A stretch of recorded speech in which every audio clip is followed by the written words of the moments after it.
আমরা দুইজন পেশেন্টকে গাইনোকোমাস্টার পেশেন্ট রেখেছি। আমরা দেখতে পাচ্ছি যে এটা জিম বডি দেখলেই বোঝা যায় আসলে।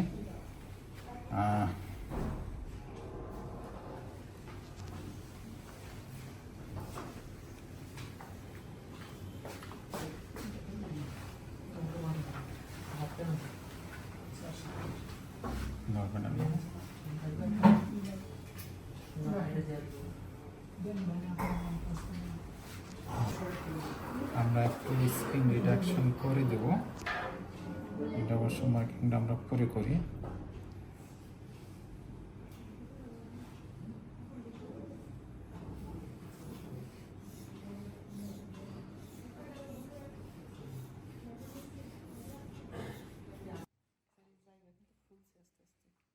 পোলাটাই তো করা, আমাদের কাজই তো তাই। সিঙ্গেল কি বলতে করবো কিন্তু খালি সিঙ্গেল কোন কি বুঝাও স্যার? এই এখান থেকে কেটে আর কোনো জায়গায় ছিদ্র করতে চাচ্ছি না স্যার। স্যার ওই ছিদ্রটা করতে চাচ্ছি না স্যার। কেন? না স্যার, একটা স্যার আসলে অনেক ভয় করে তো স্যার অপারেশন, এই জন্য স্যার। স্যার একটা দিয়ে করে এটা দিন যে নিপলটা ক্ষতিগ্রস্ত হয়, ঘষায় নিপলটা নষ্ট হয়। একটু বুঝতে স্যার, পারছো? এখান থেকে দিয়ে দিন স্যার, তাহলে ভালো হয় স্যার। চর্বি আমাকে বের করতে হবে না, চর্বি বের করতে গেলে তোমার নিপল ঘষায় নষ্ট হয় আসলে। বুঝতে পারছো? স্যার আসলে আপনার অনেক ভিডিও দেখছি অনেকদিন ধরে, 3-4 বছর কিলোইড হয়। বুঝতে পারছো? স্যার একটু ওখান থেকে দিলে স্যার সুবিধা হতো আমার জন্য।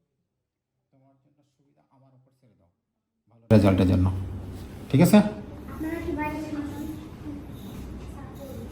ওটাকে সিঙ্গেল কি হোল বলা হয় না, সিঙ্গেল হোল বলা হয়।